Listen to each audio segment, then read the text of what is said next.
going to read Mr. Grumpy.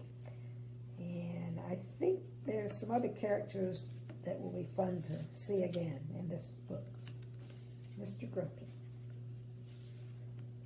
It was a lovely summer evening. Mr. Grumpy was at home in Cross Patch Cottage.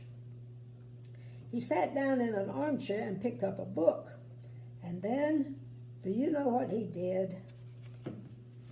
There's Mr. Grumpy with a book.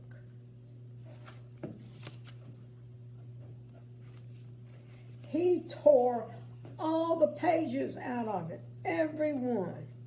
Mr. Grumpy can't stand books. He has a shocking bad temper. In fact, he's quite the most bad-tempered person you can imagine. Grumpy by name and even more grumpy by nature. Oh, there he is, tearing the pages out of a book. Oh, what a thing to do.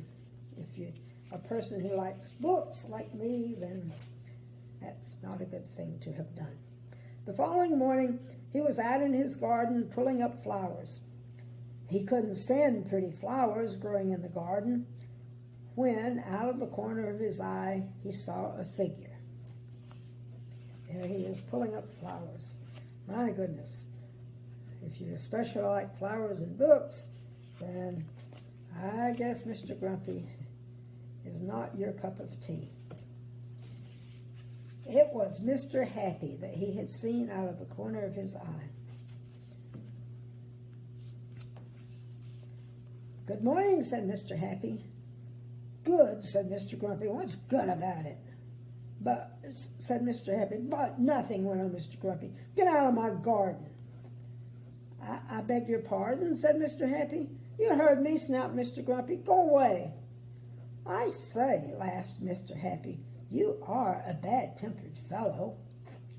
"Humph," grunted Mr. Grumpy. "And," went on Mr. Happy, "bad-tempered fellows need to change their ways."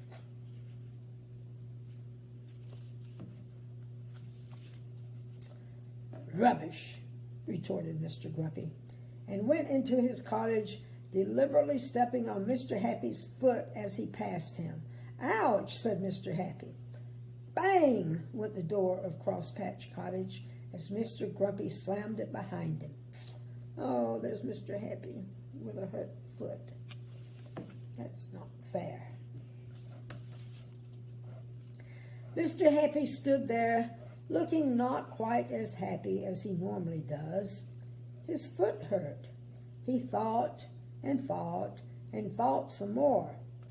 Then he had an idea.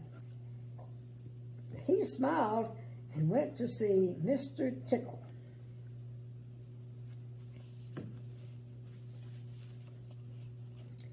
Mr. Happy told Mr. Tickle of his idea of how to get Mr. Grumpy to change his ways. And Mr. Tickle grinned the sort of grin that goes from ear to ear. That is, if you have ears, which he doesn't.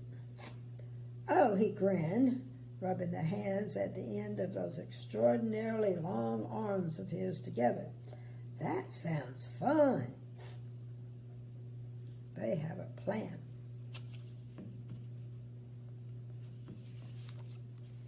I don't think anyone has ears much in these stories. That afternoon, Mr. Grumpy went to town shopping. He walked into Mr. Meat's shop. Mr. Meat was a butcher. "Give me some sausages," snapped Mr. Grumpy, "and be quick about it." Poor Mr. Meat, who was frightened of Mr. Grumpy, did as he was told. But as he was doing as he was told, something appeared through his shop doorway. Do you know what it was? Can you see? Can you guess what it is? It was an extraordinarily long arm belonging to, well, you can guess who it belonged to, can't you? That extraordinarily long arm of Mr. Tickle's came in through the door and across the shop and up to Mr. Grumpy and tickled him. "Oh," squeaked Mr. Grumpy in alarm. dropping his sausages and looking around to see what had happened. But could he see anything? He could not. Look at that long, tickling arm.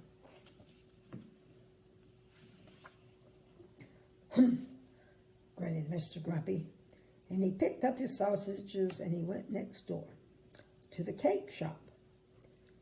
Crash went the door of the shop. I don't know why. Let's see.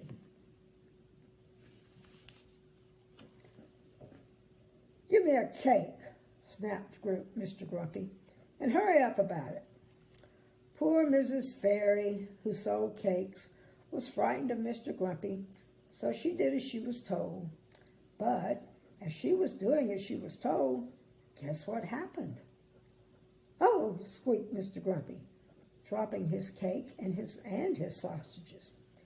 He just could not understand what was happening. Can you see what's happening? And the same thing happened at Mr. Daly's, the newspaper shop, and at Mrs. Humbug's, the sweet shop, and at Mr. Bottle's dairy, and at Mr. Packett's, the grocer's. It went on all afternoon. Wow, he's dropping lots of things.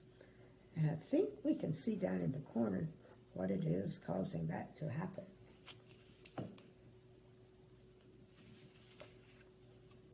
And all afternoon, Mr. Grumpy kept being tickled and dropping his shopping and picking it up and being tickled and dropping his shopping and picking it up and being tickled and dropping his shopping, and he just could not understand it.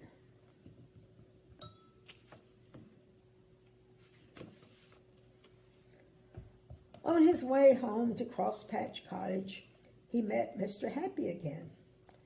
"Hello," grinned Mr. Happy. "Having a nice day?" "Oh, get out of my way," snapped Mr. Grumpy, "before I kick you." But almost before the words had passed his lips, that extraordinarily long arm of Mr. Tickles had appeared from behind a tree and tickled him yet again. He jumped in the air and dropped all his shopping yet again and fell over. Mr. Happy looked at Mr. Grumpy lying amid a jumble of sausages and cake and newspapers and sweets and milk and cornflakes. That's before he drops everything. "I think," he laughed, "that if you were to change your ways and be not quite so bad-tempered quite so often, this sort of thing might not happen to you quite so often." "Humph!" grunted Mr. Grumpy. He picked up all his shopping yet again and went home to Crosspatch Cottage.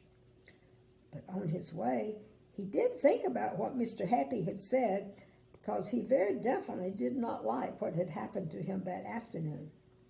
Mr. Happy and Mr. Tickle laughed and shook hands.